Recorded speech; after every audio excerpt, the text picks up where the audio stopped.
What's shaking, people? I'm Dave Rubin. This is the Rubin Report Direct Message for December 16th, 2020. Lots going on in the world. We're going to bounce all over the place with the stories today. A little bit of election stuff, Biden stuff, that sort of thing. A little bit about some sellout Lincoln Project Republicans. A little bit about social justice. We'll mix some fun stuff in there. And before I get to any of that, though, I just want to thank all of you who joined us for the Rubin Report Community Movie Night last night. We had an absolutely great time. So if you didn't join us, we watched V for Vendetta, which is just a spectacular movie that is so relevant, like deeply, deeply relevant to everything that's going on in the world right now. The movie came out in 2005. It's obviously the story of Guy Fawkes from way before that.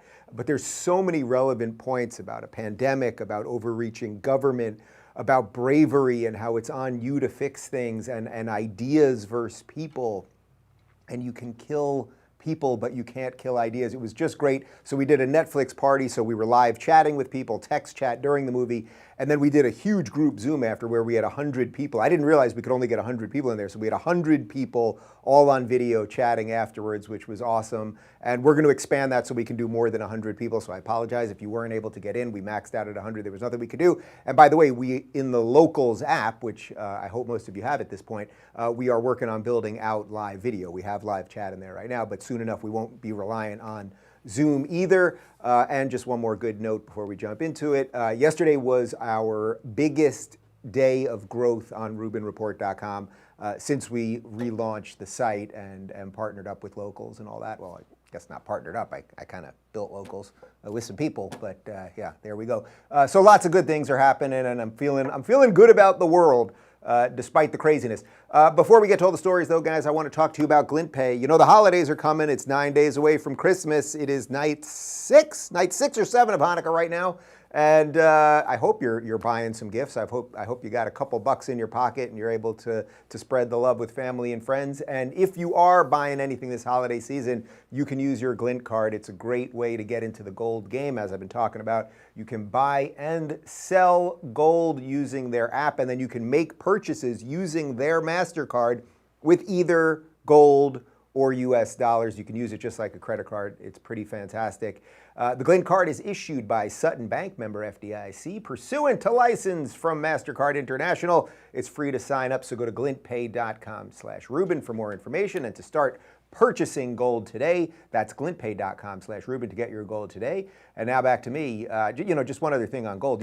Diversifying your financial portfolio is obviously important, and if I'm not mistaken, I just saw that even today, Bitcoin just cracked 20 grand. I've got a couple of Bitcoin just sitting around. I'm just going to sit on them for now. We'll see what happens, but it's good to see people are kind of thinking about things a little bit differently these days. Okay, so let's talk about the election. As I've been saying to you guys, I get that according to the way the system works at the moment, that Joe Biden is the president-elect. He has an office of the president-elect, and this morning he was talking about the wonderfully diverse cabinet, the most diverse cabinet that he's putting out there. Obviously, his buddy Barack Obama was a racist bigot and a homophobe and a transphobe and the rest of it, and didn't do any of those things. So Joe is a better man than Barack Obama, and apparently got 16.1 million more votes than Barack Obama, that utter failure. Hope and change. Guess it didn't work. Well, Joe Biden, who, again, I guess is the president-elect, there's still some things working through the courts. Sidney Powell's still working on the Dominion stuff. We shall see. That's what I've said from the beginning, and that's what I will continue to say until it's all over at the end. And at the end, if we get to January 20th and Biden is sworn in, I am a loyal American citizen, and I will accept that we have a guy in office that I'm not really into, and that is, the leader of the party that has all the horrific ideas that I've been fighting against for 5 years. But I'll accept it. And you know what? I won't burn down a Target. That's my commitment to you. If Joe Biden is president on January 20th, I won't burn down a Target, I won't burn down a Pep Boys, and I won't burn down a Best Buy. That is my commitment to you as an American citizen. That's the type of goodness that we bring here at the Rubin Report. But let's back up for just a second, because I saw this video on Twitter yesterday, and it's pretty interesting, because right now, we're basically being told by mainstream media that you can't talk about voter fraud, right? Absolutely nothing happened. There was no issue with mail-in ballots. There's no issue with the Dominion software. There's no issue with people flipping votes. There's no issue with the mail-in stuff. There's no issue anywhere. All the signed affidavits, forget all that. Okay, blah, blah, blah. We can't even talk about it. And if you talk about it, you're basically framed as if you're crazy, you're Alex Jones, you're a conspiracy theorist, you're a deplorable, you're a bad guy, and the rest of it. Well, you're not going to believe this, guys, but this video popped up from 2007, and here's Joe Biden in 2007, 13 years ago, when he was running for president. So if you don't remember, he actually ran for president against Barack Obama way back in 2007 as a Democrat, and then he didn't make it very far. He was in a couple debates, and I kind of liked him at the time, actually. I thought he was more of like a bit of a centrist Democrat. But here's Joe Biden back in 2007 talking about voter fraud. Now, the second piece you're talking about, which is what people usually mean by election reform, how are you going to keep it from us being able to be in a position where you can manipulate the machines, manipulate the records? The one way to do that is, I think we should pass a federal law mandating that the same machines with paper trails be mandatory for every federal election. That will be a multi-billion-dollar bill for the states, because the states will have to make a choice then. They will have to make a choice whether or not they have two machines. We can't mandate, as you know, state elections. We can't tell the state of Delaware or Ohio or Texas what machines and what method they use to vote in their state elections, but we can do it federally. So in a nutshell, I think we should be mandating that we have a paper ballot with a standardized machine, standardized requirements. Well, you heard it there first. Joe Biden, 2007, mandating standardized machines with a paper trail. Oddly, if you were to even say that now, you would be told that you're a you're a nut job, you're a nut bag. I was going to say nut job and nut bag. You'd be told that you were either a nut job or a nut bag, okay? This is a problem because we all know, every one of us knows that we should have sort of basic requirements for our voting integrity, right? A paper trail would be a good idea. Making sure we have secure software would be a good idea. I don't even believe, by the way, that there's anything that would leave us with a perfect system. You guys know how I feel about that. I don't think you can build perfect systems. I think humans are fallible and can only build fallible things, but you can build things that are certainly better than the things that we've got. But we're now not even allowed to talk about that in 2020 without being told that we're conspiracy theorists.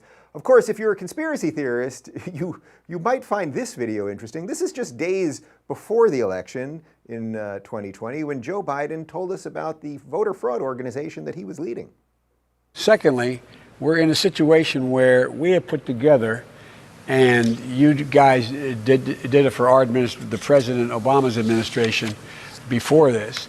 We have put together, I think, the most extensive and inclusive voter fraud organization in the history of American politics. What now? The most extensive and inclusive voter fraud organization in the history of American politics? I'm glad it's inclusive.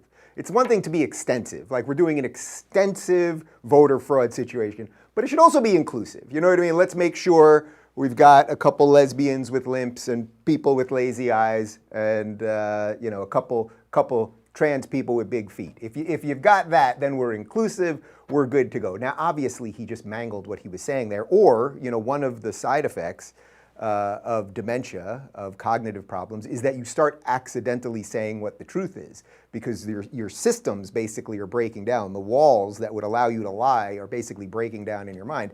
And everything he says is this muddled mess. When he's reading on the prompter, it's a muddled mess. You can sometimes kind of get it and then go with it, but he mumbles through most of it.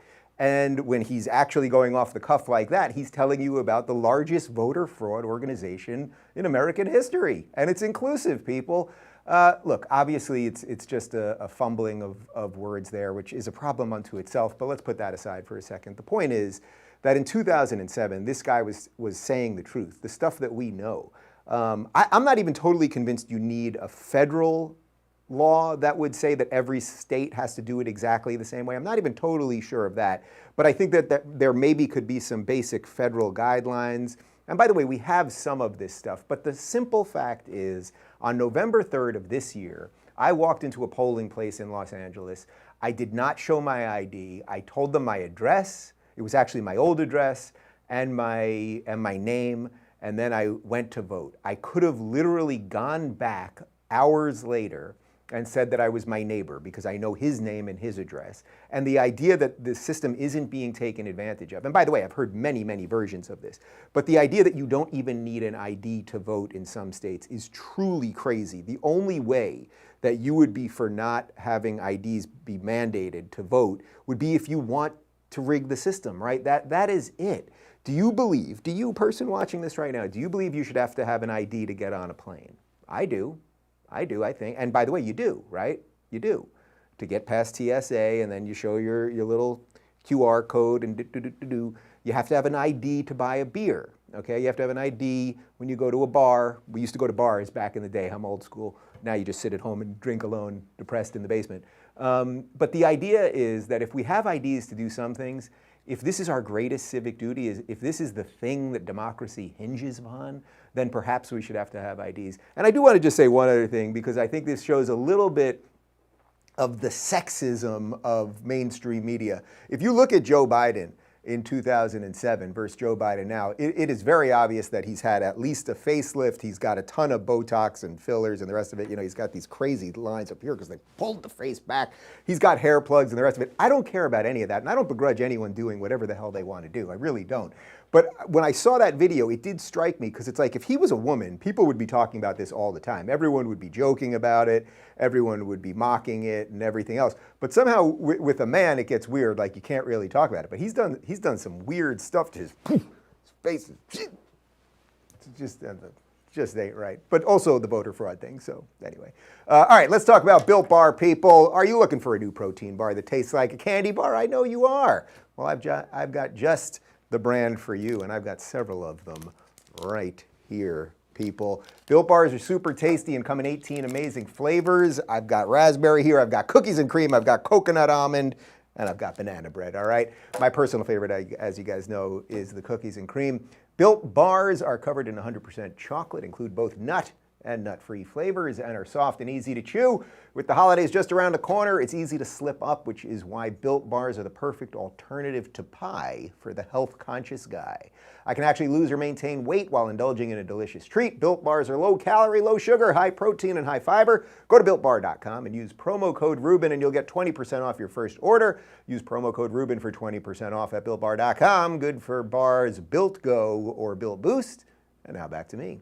All right, so the second story I wanted to talk to you about, it's sort of election related, is about this GOP strategist, this longtime Republican strategist. You may know his name if you're in the political mix, but you may not if you're just a good, decent human being who isn't obsessed with this stuff. But this is an interesting story. Longtime GOP strategist Steve Schmidt has announced that he's registering as a Democrat. Now, if you don't know Steve Schmidt, he was the co-founder of Project Lincoln, and Project Lincoln was a bunch of these never-Trump Republican losers who basically are all Democrats. They're just all Democrats. And I want to say something here. I get that a lot of people don't like Trump. I had all sorts of reservations about Trump for a long time that I expressed on this show, and the tweeting and the way he speaks, and okay, fine. So I understand that you could be a Republican or you could be a Democrat and not like Trump. Obviously, and I also believe that we live in a free country where you should make whatever choice you think is best for you and your family and the rest of it. But these odd, never Trump conservatives, they created this thing called Lincoln Project. They got a ton of money, okay? A ton of money. And this guy's one of the co-founders. They poured a ton of money into all these races. And if I'm not mistaken, every race that they poured money into, down ticket in this last election, they lost, which is pretty fantastic. So they just piss away money. These people, they make money. You know, it's a nonprofit Lincoln Project, but one of the things that people don't understand about nonprofits is you can obviously pay your employees. So these guys make a shit ton of money, okay? They screw up everything. They harm the Republicans. They don't even win their races. And now this clown has decided that he's a Democrat. It's also very obvious because it's one thing, say 20 years ago, 20, 30 years ago, if you said, I'm a Republican, but I don't like what's going on with the Republicans, I'm a Democrat. Well, at that time, the parties had some sort of commonalities, right? Like they were, obviously if you're Republican, it's a little more right, let's say. I was using this hand, but it's a little more right. Maybe it's a little more for states' rights, hopefully some lower taxes, stuff like that. And if you're left, you're a little more for big government. You want the government to do more things, federal government, okay. But there was a sort of belief like, oh, we both believe in the system. We both believe that America is good. We believe in the founding of our nation as a fundamentally positive thing. Where now it's very obvious that on the left, that concept has been completely decimated. So it's very strange to me that an adult could go from being a Republican, despite the frustrations that you might have with Mitch McConnell, with Donald Trump, with the fact that the Republicans don't really do anything, right? They had a ton of time to do something about big tech. They did jack shit. So I get it. I'm not telling you these people are great. I happen to really like Ted Cruz. I happen to like Rand Paul, but I'm not telling you these people are all great. But the idea that you'd go, okay, I have this basic set of beliefs, which I assume includes being pro-life and a bunch of other things that are thought of as conservative values. And now I'm going to move as an adult to the Democratic position, which now is basically, let's destroy the system, big government for everything, let's raise taxes, 9-month abortions, like the series of crazy things that the Democrats have now become. It just doesn't make sense to me as an adult. One of the things people talk about, what's the line, I think, is it from Chamberlain, about if you're in your 20s, and you're not a liberal, you don't have a heart, and if you're in your 30s and you're conservative, you don't have a brain. It's something like that, that as time goes by, you in essence should become more conservative because you realize there were good things before you. The idea that people go the other way, especially as we're watching the left go off the deep end, seems very bizarre to me. But we're gonna read a quote from Steve Schmidt himself, well-paid and well-fed Steve Schmidt. He says, I spent 29 years as a Republican. I've spent 2.5 as an independent. And later this afternoon, I will register as a member of the Democratic Party. Because in America today, it's only the Democratic Party, which is the oldest political party in the world, that stands for the ideas and the ideals of American liberty. I mean, that's such bananas horse poop that I don't even know where to start with that. The Democratic Party stands for the ideas and ideals of American liberty. That's crazy. There's nothing about liberty or freedom or states' rights or personal responsibility or defending the First Amendment or the Second Amendment or the Fourth Amendment as we have lockdowns that has anything to do with the Democratic Party. The Democratic Party stands for giant government, period. Giant government, and we're all racists, and this country was founded on evil. And if you thought Joe Biden was the guy that was going to stop that thing, I got another thing coming. I just watched a video this morning where Pete Buttigieg is going to be the transportation secretary. He has no expertise in this, as I said yesterday, but he is gay, so that's spectacular. At least he got the road guy is gay. That's very important. But he's talking about systemic racism in roads. These people are children LARPing as adults. If you don't know what LARPing is, Google it. There's a lot of funny videos of people LARPing. But that's what they are. They are children LARPing as adults who know what they're doing. But this Steve Schmidt guy, the real reason I know him is because for years I watched the Bill Maher show, and I'd still love to chat with Bill Maher because I think Bill Maher is basically a good liberal. He's lost it a little bit with Trump derangement syndrome. I know that the producers of his show watch my show all the time and then repeat a lot of the stuff that I say on his show, and I know that I'm talked about in the meetings. I have my ways. But Schmidt goes on Bill Maher all the time. And one of the things that happens to these Republicans that suddenly say, oh, I'm a good guy, I'm a Democrat, I'm leaving the Republican. Well, what happens? You get on TV like nobody's business. You'll be on Bill Maher and MSNBC and NBC and ABC and CBS. They'll put you on everything, and CNN. You're a good guy now. Sure, we said you were evil and awful and horrific and Hitler a couple of years ago. I mean, look at Mitt Romney. Mitt Romney is now a hero of the left, right? Because he's an anti-Trump Republican. Because the Trump Republicans, for whatever flaws they may have, at least they can get it up. But these other guys are just a bunch of flaccid losers. I mean, that really is just how it is. I see it no other way. But Schmidt goes on Bill Maher all the time.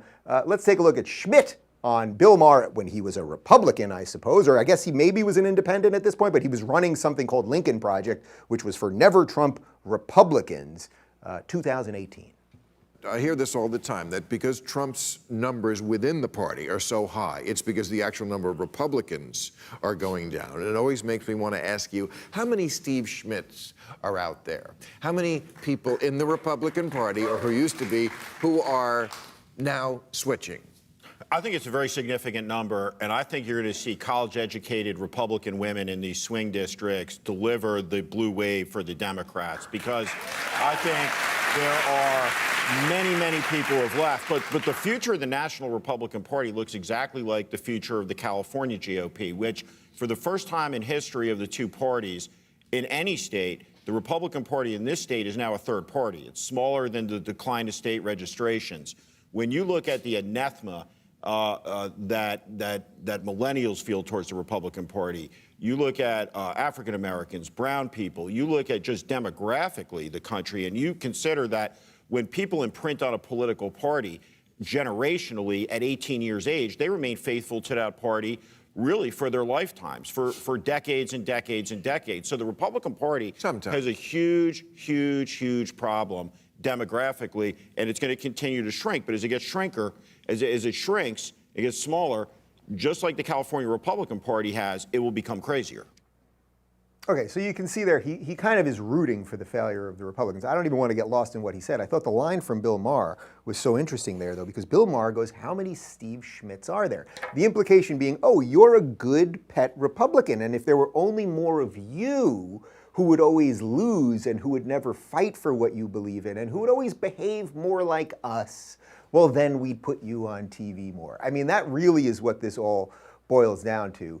But again, the big idea here, the main point of this thing is that this ain't 30 years ago. This ain't, oh, you know, I've decided I don't like Bob Dole, so I'm going to vote for Bill Clinton, something like that, right? Like, they kind of both believe in the fundamental principles of America and that this thing is pretty good. This is now, in effect, like, oh, I don't like Trump, so, and he says mean things, even though he put conservative judges on and defended the pro-life position and blah, blah, blah, blah, blah. Which, by the way, I'm pro-choice. I mean, you guys know that, and I get a lot of shit for it. So I'm not even saying that all these ideas are the better ideas, but the point is that if you're, as an adult, if you're now moving that way, it strikes me as some sort of brain damage, but maybe they'll look into that. Maybe it's a symptom of coronavirus. I don't know. All right, let's talk about title lock before I jump into the third story. You know, I got a crash course in home title theft a couple days ago. I talked to the title lock guys, and you better pray that this never happens to you because it can ruin you financially. Here's basically what happens. The legal titles to our home are kept online where they can be hacked. We've all got a title to our home. A cyber thief finds your home's title, forges your signature on a quit-claim deed stating that you sold your home to him. Then he takes out loans against your home until your equity is gone. You won't know until that collection call starts pouring in. You're not protected by insurance, your bank, or common identity theft programs. Home Title Lock protects you, and in the unlikely event you become a victim of title theft while a member, Home Title Lock will spend up to $250,000 in legal fees to help restore your home's title. Go to HometitleLock.com and register your address to see if you're already a victim. Then use code Rubin for 30 free days of protection. That's code Rubin. No, they're telling me code radio. All right, let's use code radio. Why not, people? They trust me. All right. Go to HometitleLock.com and use code radio. And now back to me. There we go. All right, that's pretty good. I thought it was code Rubin, but we're going with code radio. Fair enough. And we are a podcast. That is a form of audio medium, which is commonly thought of as radio. Okay, let's do segment 3 here. This one almost had me punching somebody yesterday. I almost punched the dog when I read this story. It's an odd thing. It's like I'm sitting next to the dog and I felt like I needed to punch somebody, but I don't hit my dog. But this one could have got me there because it's so ridiculous. The New York City Teachers Union, which is basically just a mafia organization at this point, has passed a Black Lives Matter at School resolution.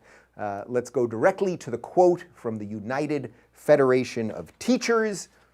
Black villages, we are committed to disrupting the Western prescribed nuclear family structure requirement by supporting each other as extended families and villages that collectively care for one another, and especially our children to the degree that mothers, parents, and children are comfortable.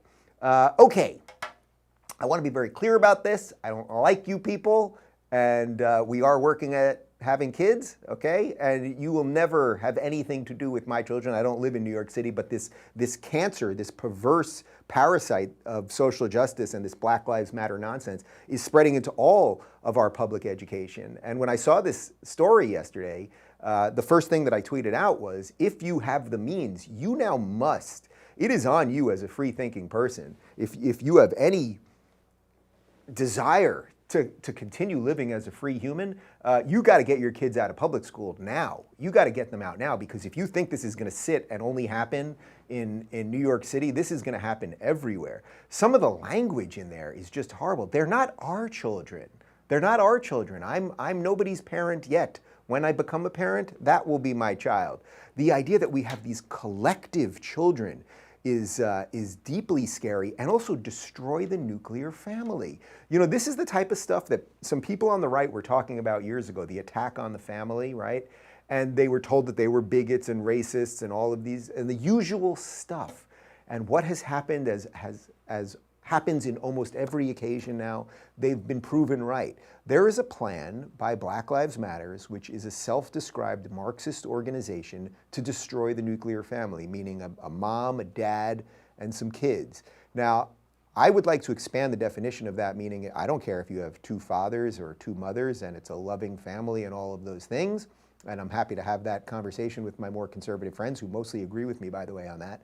But putting that part aside, the idea of the family structure, and when I was on tour with Jordan, this was one of the things, Jordan Peterson, of course, this was one of the things that he talked about a lot, that the family structure, that you have two parents, and they come together to create a parental unit that then can teach sort of the history of the world, the values, give purpose to children, hopefully take some of the stuff that they've learned from their parents and the generations before them and hand it down. That's a very intrinsic part of living a full life.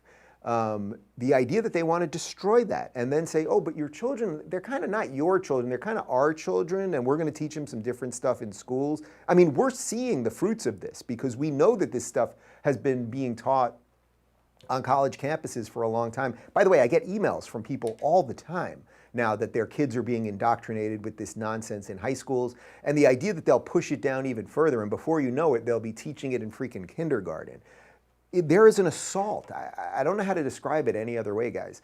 There is an absolute assault on everything that is good and everything that is American right now. No institution is immune from this, okay? No institution has the force field that can stand up to this thing. And, you know, as I said in the movie night last night, the cavalry isn't coming. The cavalry isn't coming. You're the cavalry. You're the people that have to stand up in your own way to defend some of this stuff, because otherwise you're literally going to send your children to public school, and then a mafia organization, which is the New York City Teachers Union, which doesn't even want to teach anymore. I mean, in effect, they don't even want to teach. They want children to sit at home on Zoom all the time, and it's no way for children to learn. I've talked to a lot of my friends who are parents. I talked to my 10-year-old nephew. I mean, these poor kids, they're just sitting. My 10-year-old nephew actually said to me the other day that he has a headache at the end of the day from staring at screens all day long. I mean, I play video games with this kid all day, so it's not like he doesn't like looking at screens. Okay, not all day, but we try to play a little NBA Jam every couple days. So the point is, we have this New York City Teachers Union, which is now injecting the worst ideas. So it's up to you. Do you want your children to be taught by the worst ideas? I guess you can, in which case send them to public school. But by the way, what do the Democrats also want? The Democrats don't want school choice, right? They hate the idea of charter schools. Elizabeth Warren was always fighting against charter schools. Bernie doesn't like charter schools. AOC doesn't like charter schools. You know why they don't like charter schools? Because they want mass indoctrination centers. You know why they want free college for everybody? It's not because they like free stuff. It's not because they like free stuff, but it's not because they like free education, meaning get a broad education where you might learn to think. What would be the best place to send everybody if you wanted to indoctrinate people? Well, you'd send them to colleges, state-run colleges, for free so that they all come out as brainwashed Marxist socialists. That's what you'd actually do. And that's what they care about. So while they send their own children, Elizabeth Warren, who's worth millions and millions of dollars and also pretended she was an Indian at that job thing, you all know about that, right? But she's not a racist. Trump's the racist. These people, they send their own children to private school. Gavin Newsom, own children in private school. Virtually all of these people, these rich elitists who we've somehow let govern over us, they send their own children to private school, but you and your children, you pathetic peon, you guys should be indoctrinated by the nonsense that we're filtering in.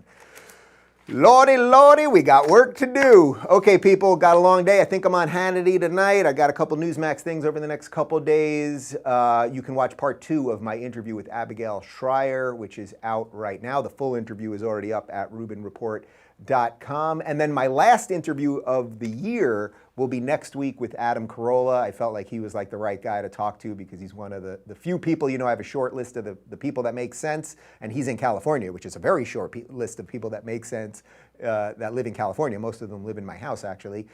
So Adam Carolla will be my last interview for the year, and then we're going to wrap up the year with some best of stuff, some best of interviews that I did on other people's shows, and some of the best interviews I did. And then next week I'm heading to the Turning Point Student Action Summit. And we're gonna post that speech. It'll be my first public speech in literally a year. I haven't done a public speech in front of an audience since last year at the very same event, because that was in December. And then in January I didn't have any speaking gigs, and then I was away in February for a little bit, and then the lockdowns began. So I'm super psyched to get out there and speak in front of people again. I can't wait for that. So we're gonna post that, and then I'm gonna try to grab some of the other people there and maybe do a couple quick backstage interviews, that kind of thing. Anyway, have a great day, everybody. Keep fighting. What else are you going to do, right? Okay. See you tomorrow.